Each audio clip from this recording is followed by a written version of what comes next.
سامعین محترم، معززین علاقہ،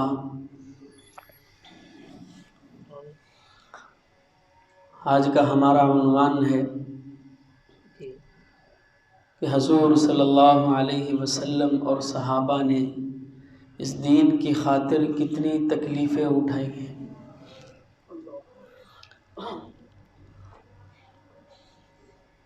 آج تو الحمدللہ جب چاہیں جس وقت چاہیں مسجد میں آنا چاہیں آنا میسر ہے، نماز پڑھنا چاہیں آزادی ہے، پڑھ سکتے ہیں۔ لیکن ایک زمانہ وہ بھی تھا جب رسول اللہ صلی اللہ علیہ وسلم نے اللہ کی وحدانیت کی آواز لگائی تو سب سے پہلا پتھر اپنے ہی چاچا ابو لہب نے مارا۔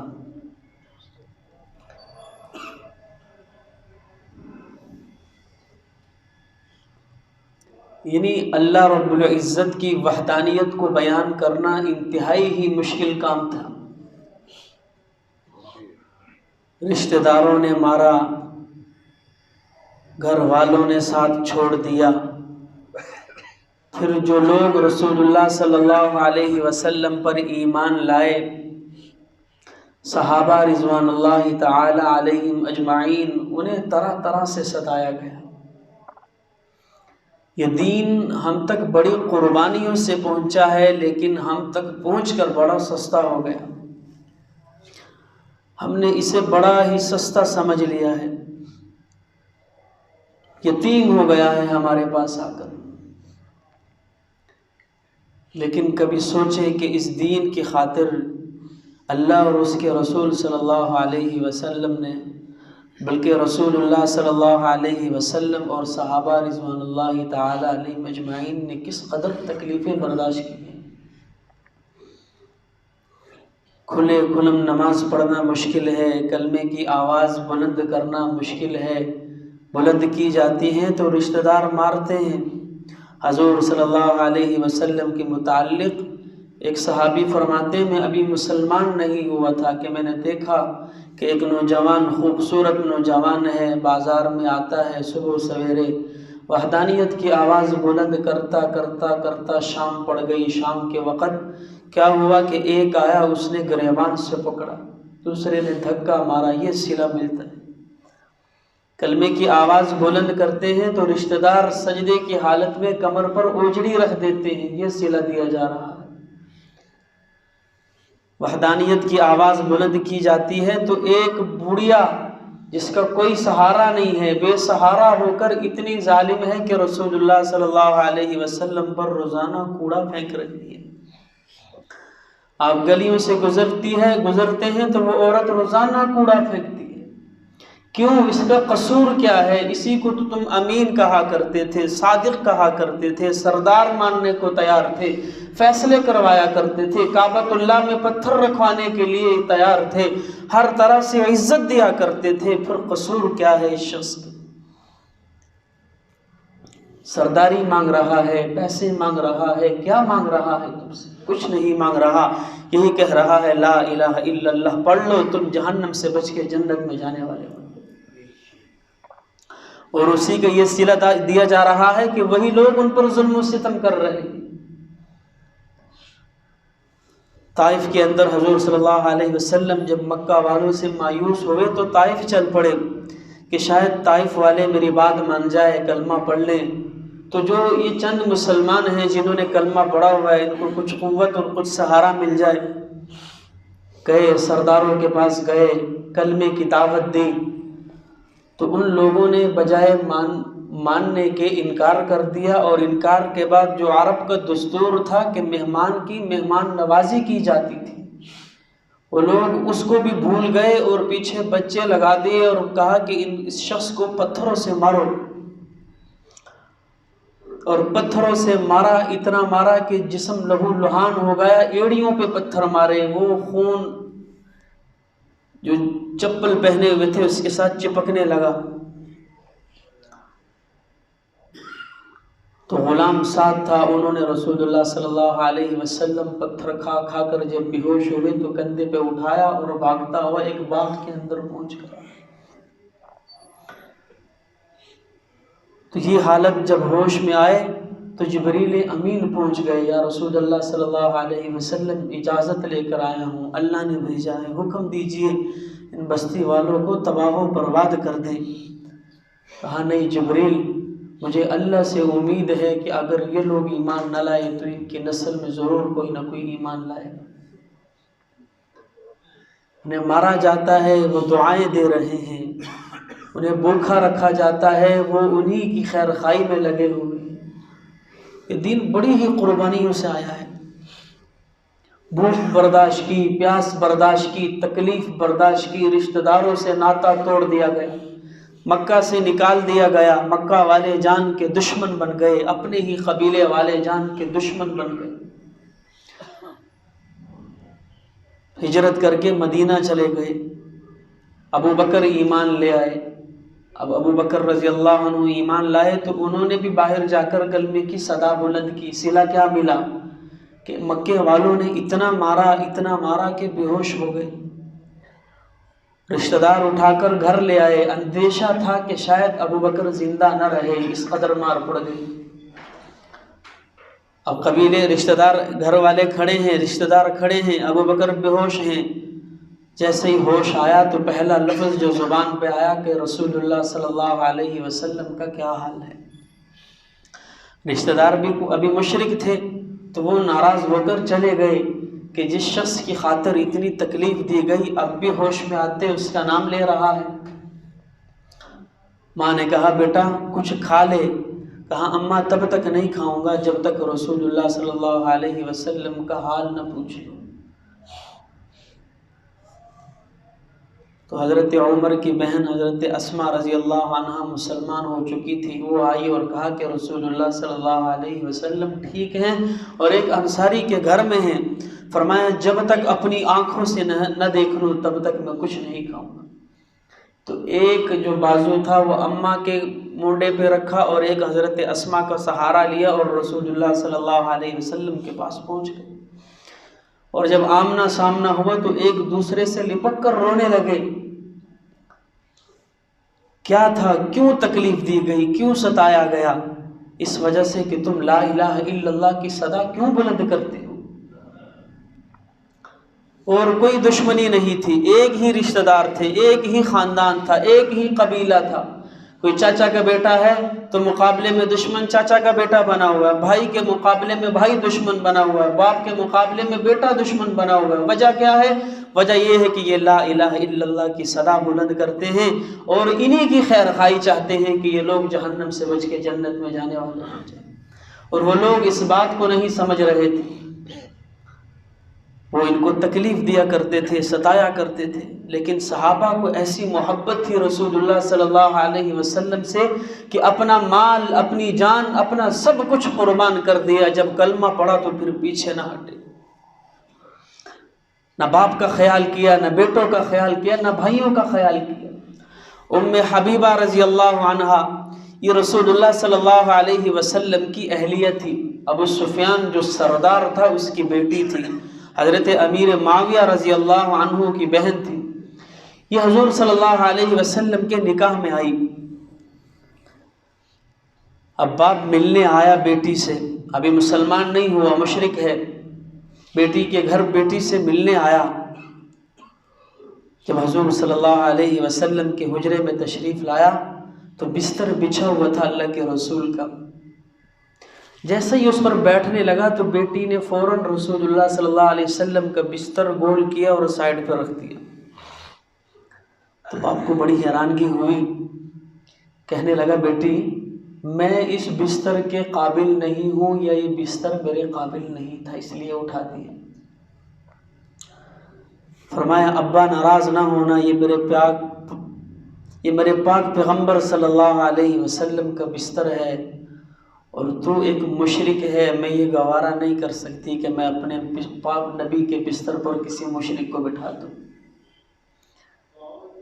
تو باپ ناراض ہو کر چلا گیا، لیکن یہ محبت تھی صحابہ کی کہ رسول اللہ صلی اللہ علیہ وسلم سے اس قدر محبت ہے کہ باپ کو ناراض کر دیا وہ گوارا ہے، لیکن اللہ کے رسول صلی اللہ علیہ وسلم کے پاک بستر پر کوئی نجس آدمی بیٹھ جائے یہ ان کو گوارا نہیں ہے، اگرچہ وہ باپ ہی کیوں نہ ہو۔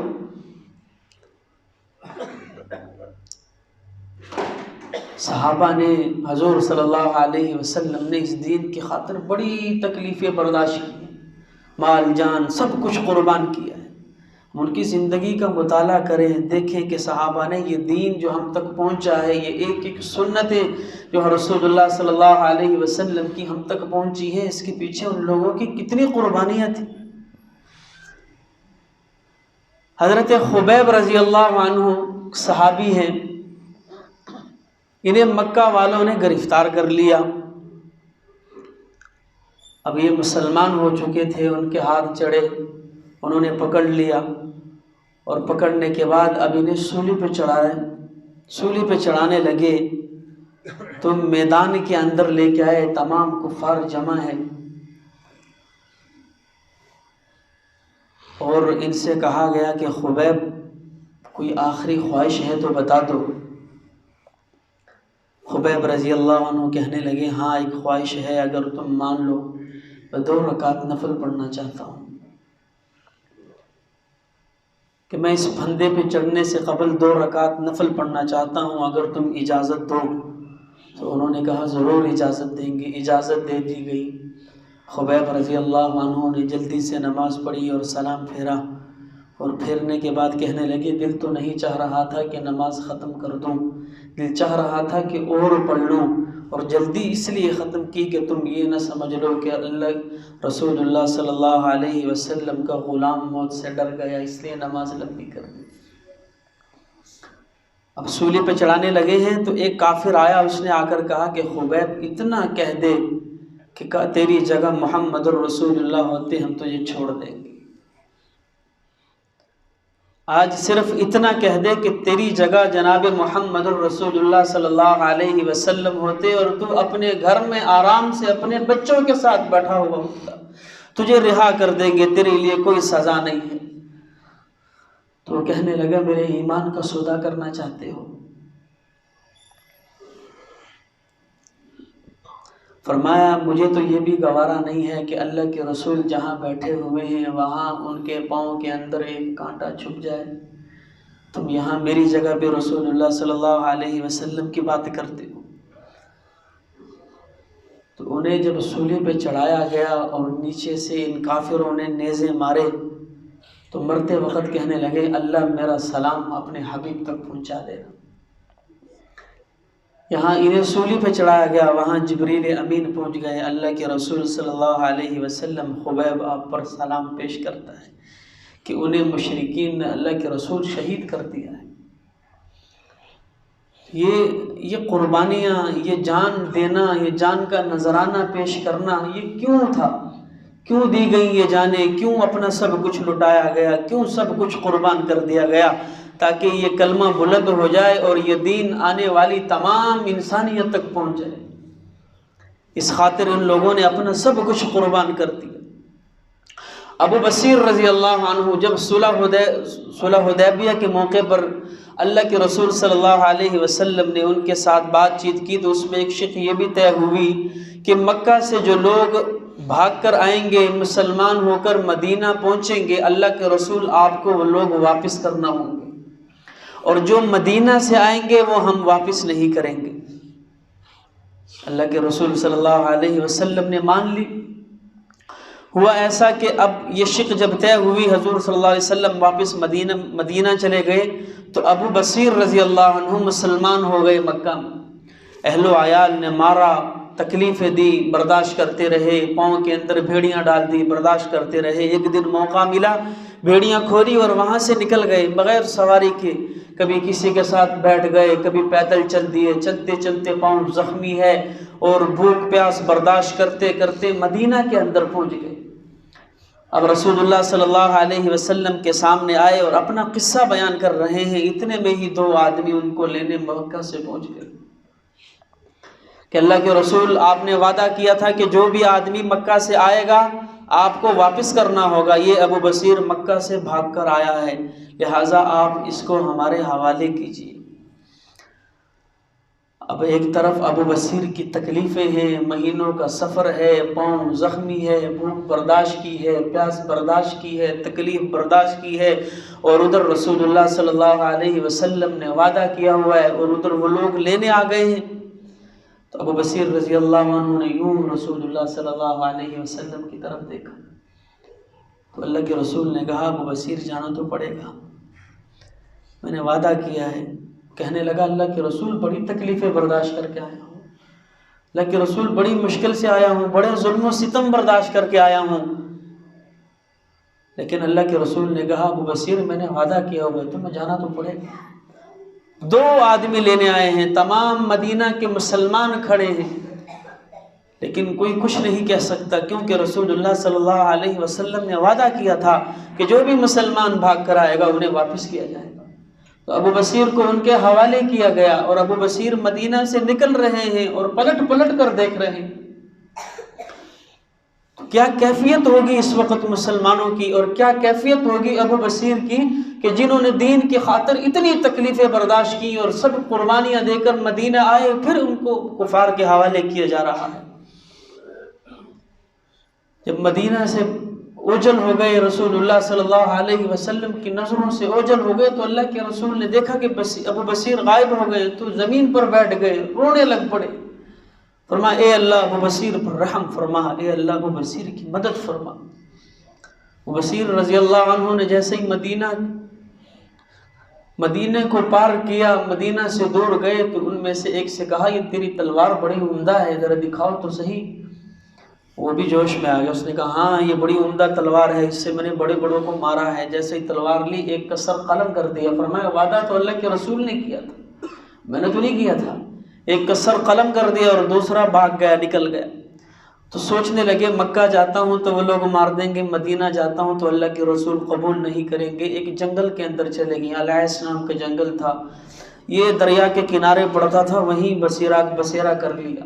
اب جو بھی مسلمان مکہ سے نکلتا ہے، بھاگتا ہے، وہ بجائے مدینہ جانے کے ابو بصیر کے پاس پہنچ جاتا ہے۔ یوں جمع ہوتے ہوتے 300 سے زائد ان کی تعداد ہو گئی۔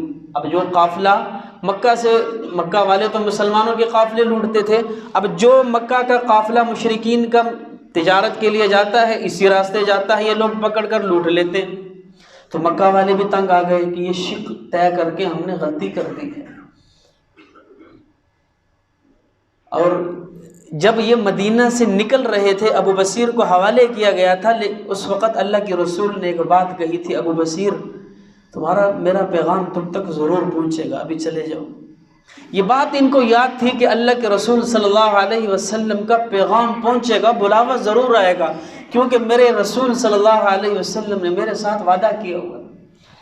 اور ادھر مکے والے تنگ آ گئے کہ یہ لوگ تو لوٹ رہے ہیں، وہ پہنچ گئے رسول اللہ صلی اللہ علیہ وسلم کے پاس کہ اللہ کے رسول یہ شق جو ہم نے طے کی تھی یہ ختم کر دیجئے، اور وہ جو جنگل کے اندر 300 صحابہ بیٹھے ہوئے انہیں اپنے پاس بلا لیجیے۔ شق ختم ہو گئی۔ ادھر ابو بصیر رضی اللہ عنہ کے پاس قافلہ ہے، کہتے ہیں میں بوڑھا آدمی تھا، دن بھر محنت کرتا تھا، رات کے وقت ایک چٹان پر بیٹھ جاتا، مدینے کی طرف منہ کر لیتا، تکتا رہتا کہ کس دن بلاوا آئے گا اللہ کے رسول صلی اللہ علیہ وسلم کا، اور وہ کون سا دن ہوگا جب میں مدینے واپس جاؤں گا۔ ساری رات بیٹھا یہی سوچتا رہتا، مدینے کی طرف تکتا رہتا۔ ادھر سے شق ختم ہوئی، ادھر سے ابو ہریرہ فرماتے ہیں کہ اللہ کے رسول صلی اللہ علیہ وسلم نے 2 آدمیوں کو چٹھی دی، پروانہ دیا کہ جاؤ ابو بصیر کو بلا کر لاؤ۔ وہ 2 آدمی پہنچے تو ابو بصیر رضی اللہ عنہ کی زندگی کے آخری لمحات تھے، نزع کا عالم شروع تھا، اور آس پاس جو صحابہ بیٹھے ہوئے وہ یہی کہتے جا رہے ہیں کہ ابو بصیر وقت آ چکا ہے تمہارا۔ وہ کہتے ہیں ابھی نہیں آیا، ابھی وقت نہیں آیا۔ تمہیں کیسے پتا کہ ابھی نہیں آیا؟ کہا مجھے یقین ہے، میرے نبی نے میرے ساتھ وعدہ کیا تھا کہ ابو بصیر تم تک میرا پیغام ضرور آئے گا۔ ابھی رسول اللہ صلی اللہ علیہ وسلم کا پیغام نہیں آیا ہے، جب تک وہ پیغام نہیں آ جاتا میں نہیں مر سکتا۔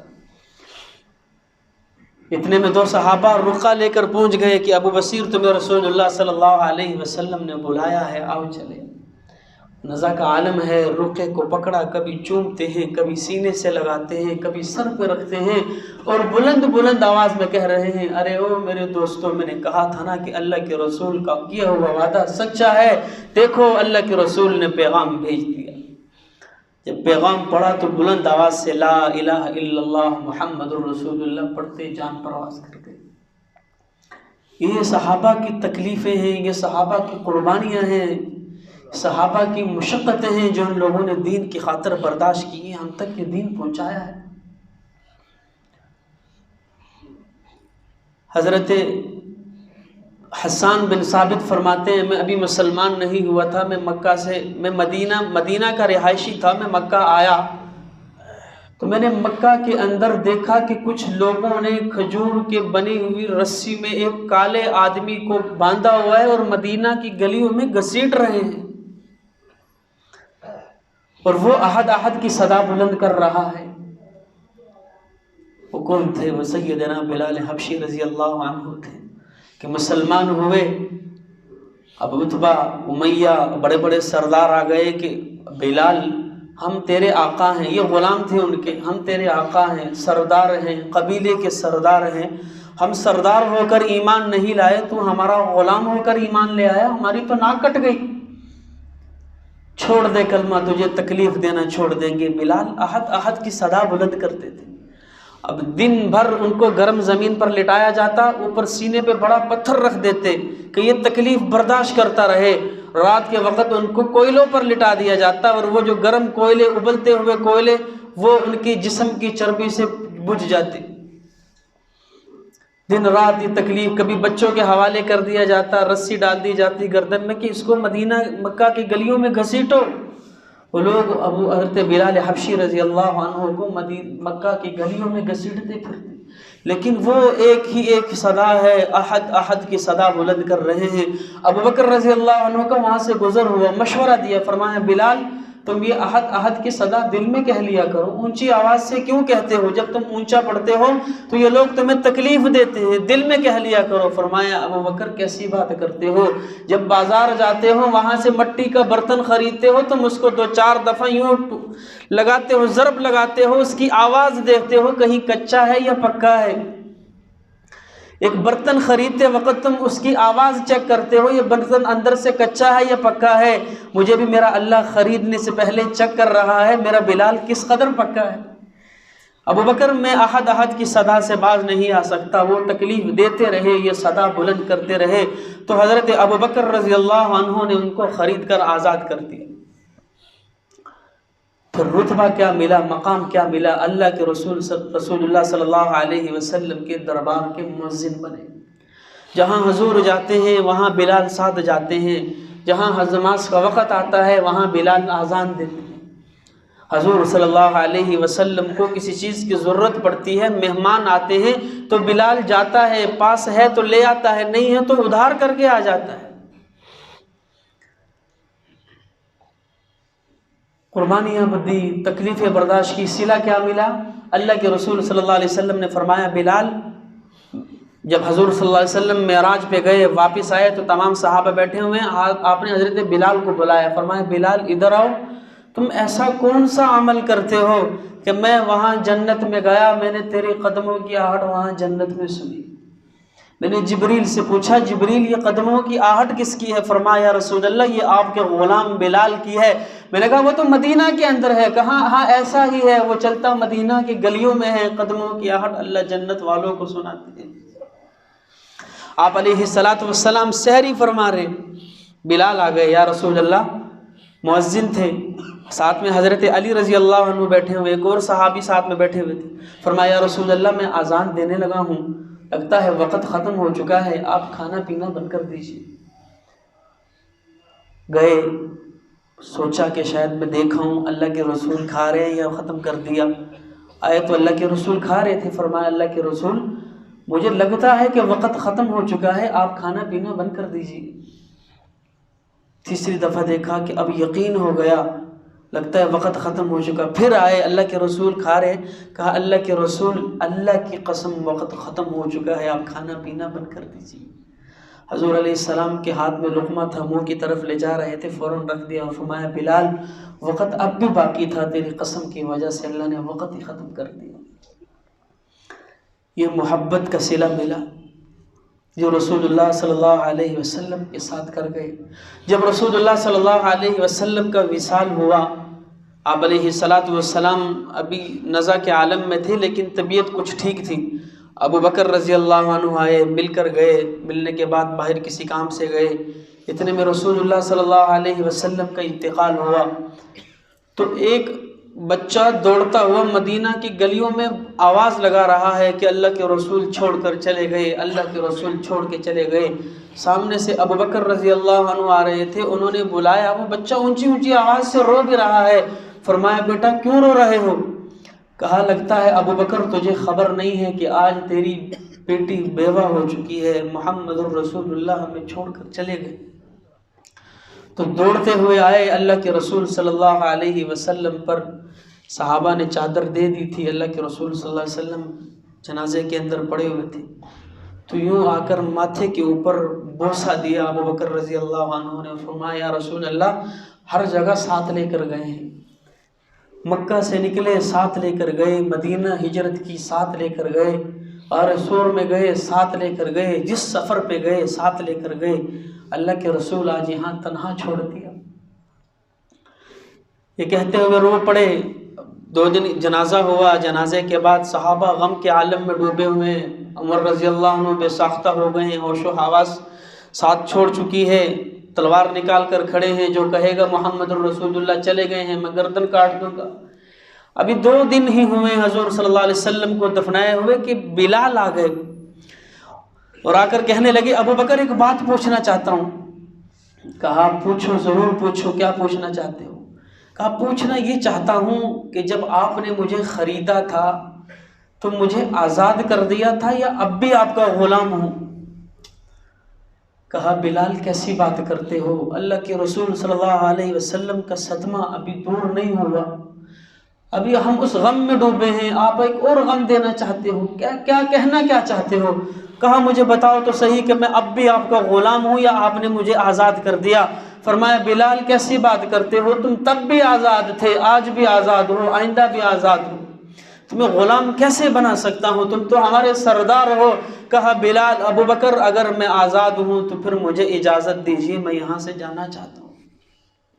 تو ابو بکر رضی اللہ عنہ رونے لگے۔ فرمایا بلال حضور صلی اللہ علیہ وسلم تو چھوڑ کر چلے گئے، آپ بھی چھوڑ کے جانا چاہتے ہو؟ کہا ہاں ابو بکر میں یہاں سے جانا چاہتا ہوں۔ کہا کیوں جانا چاہتے ہو؟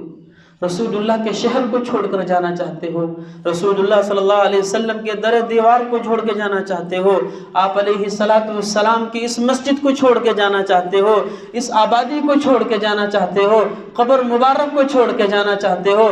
کہا ہاں ابو بکر اسی لیے تو چھوڑ کے جانا چاہتا ہوں، جس چہرے کی خاطر، جن زلفوں کی خاطر میں نے مارے کھائی تھی، آج اس کو دیکھتا ہوں تو مجھے نظر نہیں آتے، آج اس مصلی پہ جس پہ رسول اللہ کھڑے ہوا کرتے تھے آج خالی دیکھتا ہوں تو مجھ سے برداشت نہیں ہوتا، آج جہاں رسول اللہ بیٹھا کرتے تھے آج وہاں نظریں اٹھاتا ہوں، خالی جگہ دیکھتا ہوں تو مجھ سے رہا نہیں جاتا، جن مدینہ کی گلیوں میں میرا حبیب چلا کرتا تھا میں ساتھ چلا کرتا تھا، ابو بکر وہ جگہ دیکھتا ہوں تو مجھ سے رہا نہیں جاتا، مجھے اجازت دیجیے میں یہاں سے جانا چاہتا ہوں۔ اب نماز کا وقت آیا تو ابو بلال رضی اللہ عنہ اذان دینے لگے۔ کہا بلال اذان دو۔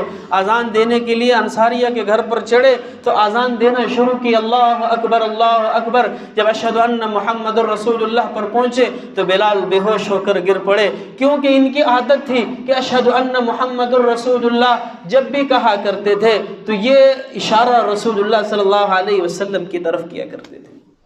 حضور بیٹھے ہوتے، بلال اذان دیتے اشہد ان محمد الرسول اللہ، جیسے ہی محمد الرسول اللہ کہتے تو انگلی سے اشارہ حضور صلی اللہ علیہ وسلم کی طرف کیا کرتے تھے کہ میں گواہی دیتا ہوں کہ یہ شخص اللہ کا رسول ہے۔ بلال نے جب اشہد ان محمد الرسول اللہ پر پہنچے اور سامنے حضور کے چہرہ نظر نہ آیا تو بے ہوش ہو کر گر پڑے اور قسم کھائی کہ ابو بکر میں قسم کھاتا ہوں کہ آج کے بعد اذان نہیں دوں گا۔ اور مجھے اجازت دیجیے میں یہاں سے جانا چاہتا ہوں۔ خیر اجازت دے دی گئی۔ بلال رضی اللہ عنہ عشق کی انتہا ہے کہ وہ جگہ خالی دیکھتے ہیں، رہا نہیں جاتا، چھوڑ کر چلے گئے۔ چند مہینے گزرے، حضور صلی اللہ علیہ وسلم کا خواب میں دیدار ہوا۔ فرمایا بلال یہ کیسی بے وفائی ہے، ہمارے پاس نہیں آتی؟ تو بلال کہتے ہیں مجھے یوں لگا جیسے اللہ کے رسول واپس آ گئے ہیں اور مجھے بلا رہے ہیں۔ میں اٹھا، میں نے اونٹنی پر سامان باندھا، میں نے نہ رات دیکھا نہ دن دیکھا، دن رات سفر کرتے کرتے صرف نماز کے لیے رکتا، 7 دن 7 راتیں سفر کرتا کرتا جب میں مسجد نبوی میں پہنچا، جیسے ہی مسجد نبوی میں پہنچے اونٹنی سے اترے اور دوڑ لگائی اندر مسجد میں کہ شاید رسول اللہ صلی اللہ علیہ وسلم واپس آ گئے ہیں اور میرا انتظار کر رہے ہوں گے۔ فرمایا یا رسول اللہ بلال آ گئے ہیں، اللہ کے رسول بلال آ گیا ہے۔ جب سامنے قبر کا ڈھیر دیکھا تو اس پر گر کر بے ہوش ہو گئے کہ اللہ کے رسول میں تو آ گیا ہوں، آپ کہاں چلے گئے ہیں؟ نماز کا وقت پھر آیا، صحابہ جمع ہو گئے۔ کہا بلال آپ حضور کے زمانے میں اذان دیا کرتے تھے، وہ اذان ہی سنا تو۔ کہا میں نے قسم کھائی تھی کہ اذان نہیں دوں گا۔ صحابہ نے کہا کہ حضرت حسن اور حسین رضی اللہ عنہما کو پیش کرو، یہ ان کی فرمائش رد نہیں کر سکتے۔ وہ دونوں حضرات آئے، کہا چچا جان آپ حضور کے لیے جو ہمارے نانا کے لیے جو اذان دیا کرتے تھے وہ اذان ہمیں بھی سنا دو۔ کہا میرے بچوں تمہارے لیے تو جان بھی حاضر ہے، تمہیں انکار کیسے کر سکتا ہوں۔ اسی انصاریہ کے گھر پر چڑھے اور جیسے ہی اللہ اکبر کی صدا بلند کی تو وہ آواز جو حضور کے زمانے میں ہوا کرتی تھی، جیسے ہی گھروں میں عورتوں نے سنی تو چیخیں مارتے ہوئے نکل آئے کہ شاید اللہ کے رسول واپس آ گئے ہیں۔ پھر جب اشہد ان محمد رسول اللہ پر پہنچے تو پھر بے ہوش ہو گئے اور کہنے لگے کہ میں نے کہا تھا کہ مجھ سے اذان نہیں دی جائے گی۔ تو یہ صحابہ کی محبت ہے جو اللہ کے رسول صلی اللہ علیہ وسلم کے ساتھ کیا کرتے تھے، سب کچھ تن من سب کچھ قربان کر دیا۔ پھر اللہ نے صلہ کیا دیا۔ سعد بن معاذ رضی اللہ عنہ، جبریل آئے، حضور مجمع میں بیٹھے ہیں، فرمایا یا رسول اللہ آج کون فوت ہوا ہے؟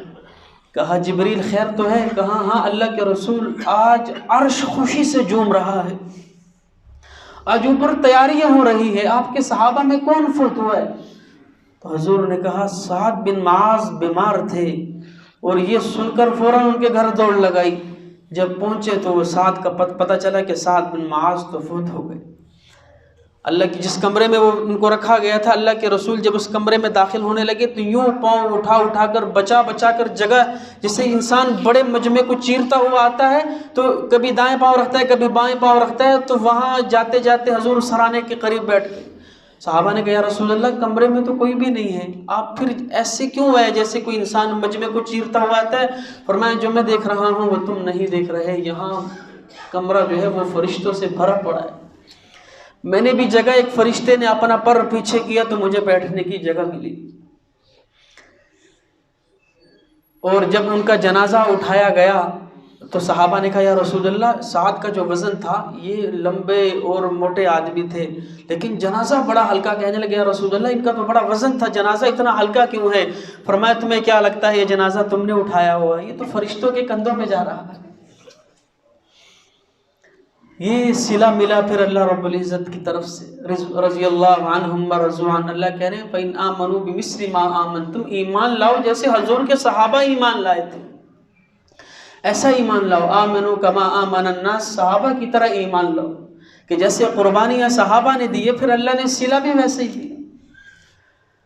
عبداللہ المزنی رضی اللہ عنہ مسلمان ہو گئے۔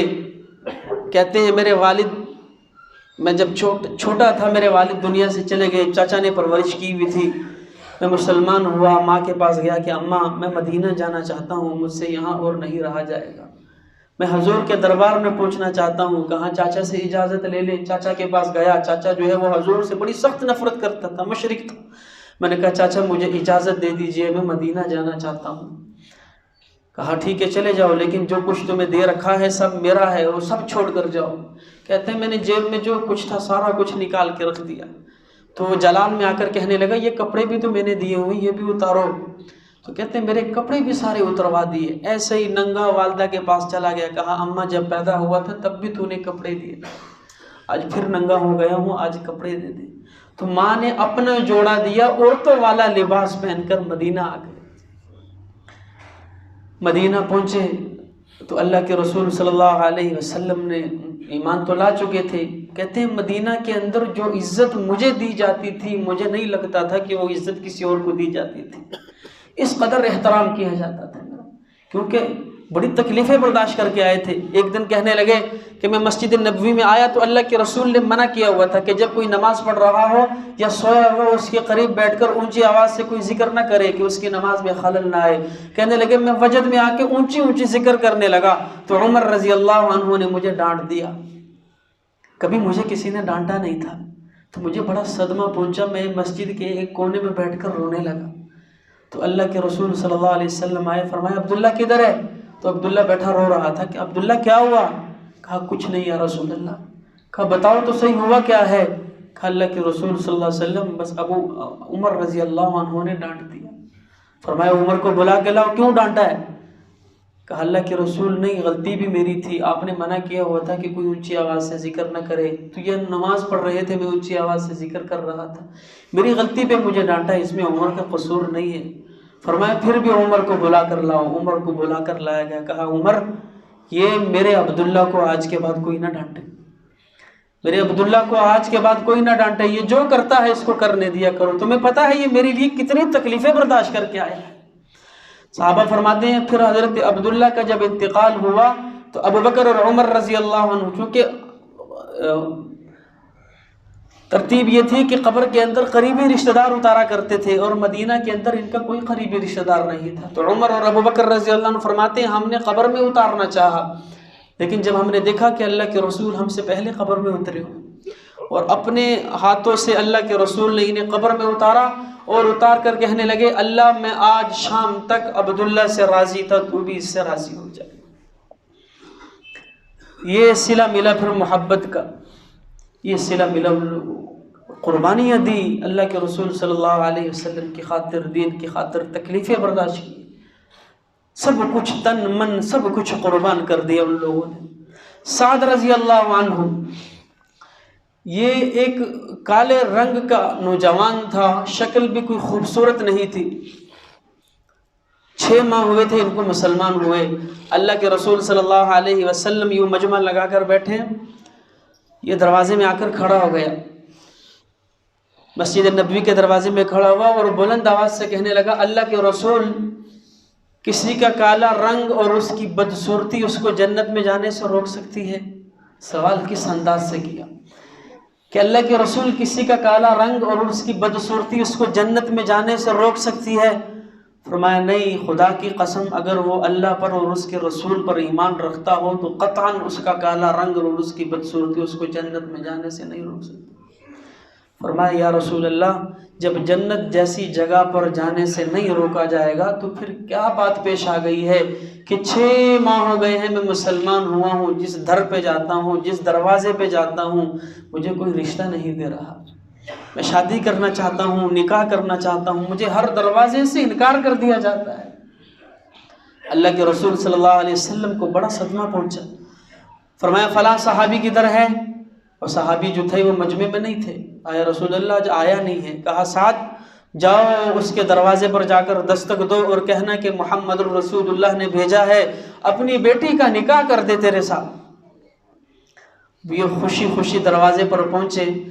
ہاں بتاتا چلوں کہ یہ سعد وہ شخص ہے کہ جس کی بدصورتی کی وجہ سے کوئی اسے رشتہ نہیں دے رہا اور جس کے گھر بھیجا جا رہا ہے اس کی بیٹی اتنی حسین ہے کہ عرب کے سرداروں کے رشتے آتے ہیں وہ انکار کر دیتا ہے۔ دروازے پہ پہنچے، دستک دی، والد باہر نکلا، کیسے آنا ہوا؟ کہا اللہ کے رسول نے بھیجا ہے، اپنی بچی کا نکاح کر دو میرے ساتھ۔ تو والد بے ساختہ سا ہو گیا، جیسے اچانک کوئی خبر نہیں سنتا، ہوش و حواس ختم ہو جاتی، اس سے انکار نکل گیا، نہیں میں نہیں کروں گا۔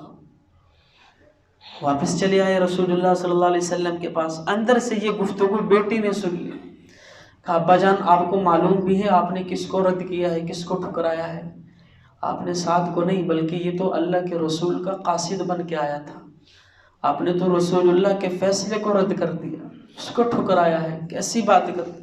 اس سے قبل کہ آپ کے بارے میں وہی نازل ہو جائے فوراً جائیے، مجھے یہ رشتہ قبول ہے۔ باپ دوڑتا ہوا آیا، پیچھے آ کر بیٹھ گیا، اللہ کے رسول کی نگاہ پڑی، فرمایا تم وہی بد نصیب ہو جس نے اللہ کے رسول کا فیصلہ رد کیا ہے؟ کہا یا رسول اللہ مجھ سے غلطی ہو گئی، معافی چاہتا ہوں، مجھے یہ رشتہ قبول ہے۔ حضور نے اسی محفل کے اندر نکاح پڑھایا اور کہا سعد جاؤ اپنی شادی کی تیاری کرو۔ فرمایا رسول اللہ کس چیز سے کروں، میرے پاس تو ٹکا نہیں ہے، جیب سے بھی خالی ہوں۔ کہا جاؤ، 3 صحابہ کے نام لیے، حضرت عثمان کے پاس جاؤ اور 2 اور صحابہ بتائیں کہ ان سے جا کر 200 درہم لینا۔ وہ گئے اور تینوں صحابہ نے 200 سے بڑھ کر دیے، وہ 600 سے زائد درہم لے کر بازار گئے، شادی کا سامان خرید رہے ہیں۔ آج سعد کی خوشی کی انتہا ہے کہ کوئی رشتہ نہیں دے رہا تھا، آج وہاں شادی ہوئی ہے جہاں سرداروں کو چھوڑ دیا گیا، سرداروں کو انکار کر دیا گیا۔ سعد شادی کا سامان خرید رہے ہیں، کسی نے آواز لگا دی یا خیل اللہ ارکعی، اے اللہ کے لشکر تیار ہو جاؤ، جہاد کے لیے جانا ہے، حضور کا حکم آ گیا ہے۔ تو سعد نے اسی پیسوں سے جس سے سامان خریدنا تھا گھوڑا لیا، تلوار لی، چہرے کو چھپایا اور نکل پڑے جہاد کی طرف۔ چہرے کو اس لیے چھپایا کہیں اللہ کے رسول نے دیکھ کر پہچان لیا تو واپس کر دیں گے کہ سعد تم یہاں کیا کر رہے ہو، تم تو شادی کی تیاری کرو۔ صحابہ فرماتے ہیں کہ ہم نے دیکھا کہ ایک نوجوان ہے، جدھر سے گزرتا ہے وہاں لاشوں کے ڈھیر لگا دیتا ہے، مجمع کو چیرتا ہوا جاتا ہے۔ ہم بڑے حیران تھے یہ کون ہے، آپس میں گفتگو کرنے لگے، شاید یہ اللہ کی طرف سے کوئی مدد آئی ہے، کوئی فرشتہ نازل ہوا ہے۔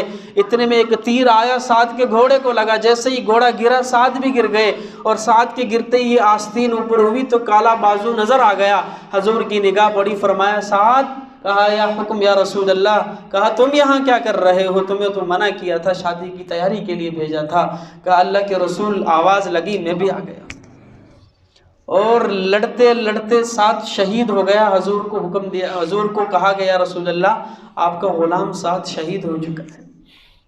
آپ علیہ السلام آئے اور سعد کی لاش کو یوں اٹھایا اور اپنی گود میں رکھا، اور سعد کے چہرے پر گرد و غبار اور خون لگا ہوا ہے۔ حضور صلی اللہ علیہ وسلم اپنے دستے مبارک سے صاف کر رہے ہیں، اور آنسو موتی بن کے حضور صلی اللہ علیہ وسلم کے آنسو موتی بن کے سعد کے چہرے پہ گر رہے ہیں، اور ساتھ فرما رہے ہیں کہ سعد تو کس قدر نیک بخت ہے۔ سعد کے معنی نیک بخت ہیں کہ سعد تو کس قدر نیک بخت ہے، تو کس قدر خواہش اور آرزو لے کے آیا تھا میرے پاس کہ اللہ کے رسول میری شادی نہیں ہو رہی، آج تیری شادی ہے، آج تیری شادی کی رات ہے، تو نے اپنا سب کچھ اللہ اور اس کے رسول کے نام پہ قربان کر دیا۔ اور کہا کہ جاؤ سعد کی بیوی کو پیغام دے دو کہ اللہ نے تم سے زیادہ حسین عورتوں کے ساتھ سعد کا نکاح کر دیا ہے۔ آپ علیہ السلام نے اپنے دستے مبارک سے سعد کو قبر کے اندر اتارا۔ یہ تکلیفیں صحابہ نے برداشت کی ہے، تبھی آپ تک اور مجھ تک یہ کلمہ پہنچا ہے، یہ حضور صلی اللہ علیہ وسلم کی ایک ایک سنت پہنچی ہے۔ بشیر رضی اللہ عنہ ایک صحابی ہیں، 6 سال کی عمر ہیں، والد جو ہے وہ جہاد پر جانے لگے تو یہ اکیلے، گھر میں ماں نہیں ہے، بھائی نہیں ہے، اکیلے تنہا چھوڑ کر چلے گئے۔ اب قافلہ واپس آیا تو یہ سارے بچے مدینہ کی گلیوں میں آ گئے، قافلے کا انتظار ہو رہا ہے، کوئی بچہ چچا کے گلے لگ رہا ہے، کوئی باپ کے گلے لگ رہا ہے، کوئی بھائی کے گلے لگ رہا ہے۔ یہ بشیر رضی اللہ عنہ کبھی دائیں دیکھتے ہیں کبھی بائیں دیکھتے ہیں، ابا یہاں سے آئے گا، ابا یہاں سے آئے گا، سارا قافلہ گزر گیا۔ حضور صلی اللہ علیہ وسلم کی عادت تھی آخر میں آیا کرتے تھے، آپ علیہ السلام آخر میں تشریف لائے تو سامنے بشیر کو پایا، کہا اللہ کے رسول میرے ابا جان کدھر ہے؟ اللہ کے نبی کو پتا تھا کہ ابا تو دنیا سے چلا گیا۔ حضور صلی اللہ علیہ وسلم نے چہرہ موڑ لیا، ادھر سے آ گئے، یا رسول اللہ میرے والد کدھر ہیں؟ چہرہ پھر موڑ لیا، اس معصوم کو کیا جواب دوں؟ پھر ادھر سے آ گئے، یا رسول اللہ آپ بتاتے کیوں نہیں ہیں میرے ابا جان کدھر ہیں؟ آپ علیہ السلام بیٹھے اور اس کو سینے سے لگایا اور فرمایا کہ بیٹا تیرا ابا نہیں آئے گا، وہ شہید ہو چکا ہے، تو اس بات پہ راضی ہو جا کہ آج سے میں محمد تیرا ابا اور امی عائشہ تیری ماں بن جائے۔ یہ صحابہ کی قربانیاں ہیں اس دین کی خاطر جو ان لوگوں نے دی، تبھی مجھ تک اور آپ تک یہ دین پہنچا ہے۔ اپنا مال، اپنی جان، اپنا سب تن من سب کچھ قربان کر دیا، اور آج یہ رسول اللہ صلی اللہ علیہ وسلم کی ایک ایک سنت جو ہم تک پہنچی ہیں، جسے ہم سنت سمجھ کر چھوڑ دیتے ہیں، یہ سنت ہی تو ہے۔ ایک ایک سنت کی خاطر ان لوگوں نے کس قدر تکلیفیں برداشت کی، مال جان اولاد سب کچھ قربان کیا۔ اس لیے میرے محترم دوستو، اللہ کے رسول صلی اللہ علیہ وسلم کی سنتوں کا احترام ہو۔ حضور صلی اللہ علیہ وسلم نے جو احکامات اللہ کے ہم تک لائے ہیں ان کا احترام ہو، نمازوں کا اہتمام ہو، سنتوں کا اہتمام ہو۔ یہ ایک ایک سنت حضور صلی اللہ علیہ وسلم نے کیا فرمایا؟ جس نے میری ایک مٹی ہوئی سنت زندہ کی اس نے میرے ساتھ محبت کی، اور جس نے میرے ساتھ محبت کی وہ کل جنت میں میرے ساتھ ہوگا۔ ہمارے اکابرین کو دیکھ لیں، ایک ایک سنت پر جان نشاور کیا کرتے تھے۔ رشید احمد گنگوہی رحمۃ اللہ علیہ، آخری عمر ہے، آنکھوں کا نور ختم ہو گیا، نابینا ہو گئے۔ شاگرد رات کو روزانہ سرما لگاتا ہے آنکھوں میں۔ تو ایک دن شاگرد نے پوچھ لیا، حضرت سرما تو اس لیے لگایا جاتا ہے کہ اس سے آنکھ کی بینائی تیز ہو، آپ تو نابینا ہو چکے ہیں، پھر سرما کیوں لگاتے ہیں؟ کہنے لگے، ارے بیٹا کیسی بات کرتے ہو، تمہیں یہ لگتا ہے کہ میں یہ سرما اس لیے لگاتا ہوں تاکہ میری آنکھ کی نظر تیز ہو جائے؟ مجھے معلوم ہے کہ میری نظر ختم ہو چکی ہے، میں تو اس لیے لگاتا ہوں کہ یہ اللہ کے نبی کی سنت ہے۔ حضور سنت سمجھ کر لگایا کرتے تھے، میں بھی سنت سمجھ کر لگاتا ہوں۔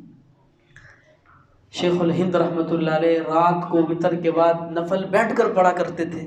تو شاگرد نے کہا، حضرت آپ تو نیکی کے متعلق بڑے حریص ہیں، چھوٹی سے چھوٹی نیکی بھی نہیں چھوڑتے، اور آپ کو معلوم بھی ہے کہ مسئلہ یہ ہے کہ کھڑے ہو کر پڑھنے میں پورا ثواب ہے، بیٹھ کر پڑھنے میں آدھا ثواب ہے، پھر آدھا ثواب کیوں لیتے ہیں آپ، پورا کیوں نہیں لیتے؟ کہنے لگے، کیا آپ کو خبر نہیں ہے کہ میرا حبیب یہ نفل بیٹھ کر پڑھا کرتا تھا؟ اگرچہ ثواب آدھا مل رہا ہے لیکن حضور کی سنت ہے، حضور بیٹھ کر پڑھا کرتے تھے، میں بھی بیٹھ کر پڑھتا ہوں۔ شیخ الحکیم الامت حضرت اشرف علی تھانوی رحمۃ اللہ علیہ کی بیوی گھر میں روزانہ کدو پک رہا ہے، کہیں پڑھ لیا تھا کہ کدو حضور کو بڑا پسند ہے، کدو روز پک رہا ہے۔ حکیم صاحب فرمانے لگے کہ بی بی خیر تو ہے، گھر میں روزانہ جب بھی آتا ہوں کدو پک رہا ہوتا ہے، کوئی اور چیز مل نہیں رہی ہے، کیا وجہ ہے؟ کہنے لگی، ارے میاں میں نے کتاب میں پڑھا ہے کہ اللہ کے نبی کو کدو بڑا پسند تھا، میں نے غلام سے کہہ دیا ہے، خادم سے کہہ دیا ہے، تم بازار جاؤ جب بھی کدو ملے اٹھا کر لے آیا کرو تاکہ ہمارے گھر رسول اللہ کی پسند کا کھانا پکتا رہا کرے۔ تو یہ ہمارے اکابرین کی محبت ہے رسول اللہ کے ساتھ، وہ صحابہ کی محبت ہے۔ اللہ نے کہہ دیا، فَإِنْ آمَنُوا بِمِثْلِ مَا آمَنْتُمْ، ایمان ایسا لاؤ جیسے صحابہ لائے۔ پھر کیا ملے گا ان کو پروانہ کیا ملا؟ رضی اللہ عنہم ورضوا عنہ، جو اعلان جنت کے اندر سب سے بڑے انعام کے طور پر اللہ کرے گا جنتیوں کو کہ جاؤ تمہارا رب تم سے راضی ہو گیا، کبھی ناراض نہ ہوگا۔ اللہ نے وہ اعلان دنیا کے اندر کر دیا کہ اے میرے حبیب اپنے صحابہ کو بتا دو رضی اللہ عنہم ورضوا عنہ کہ یہ اللہ ان سے راضی ہو گیا، کبھی ناراض نہ ہوگا۔ اللہ رب العزت سے دعا ہے کہ اللہ رب العزت ہمیں حضور صلی اللہ علیہ وسلم اور صحابہ کی محبت نصیب فرمائے اور حضور کی ایک ایک سنت پر عمل کرنے والا بنائے۔ وآخر دعوانا الحمد